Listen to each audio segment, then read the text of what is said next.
ইরানিরা এখন খোমেনি মৌলবাদের দাসত্ব হতে মুক্ত হয়ে পশ্চিমা দাসত্বের শৃঙ্খলে বন্দী হল।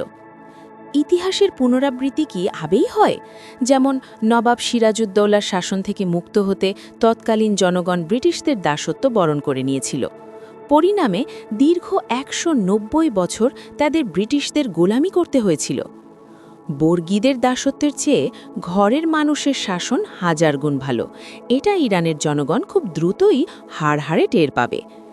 এই তথাকথিত স্বাধীনতার ফলে ইরানিদের অর্থনীতি চলে যাবে সাম্রাজ্যবাদীদের কবজায়। দাসত্ব বরণকারী ধনী শ্রেণী আরও ফুলে ফেপে উঠবে, আর সাধারণ শ্রমিকের প্রতি বাড়বে অমানবিক শোষণ।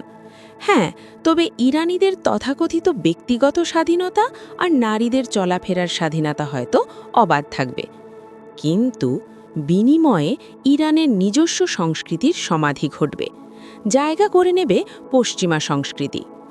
অদ্ভুত এক আকর্ষণ আছে এই সংস্কৃতিতে, অনেকটা অ্যালার্জির মতো, যা মানুষকে প্রবলভাবে প্রলুব্ধ করে।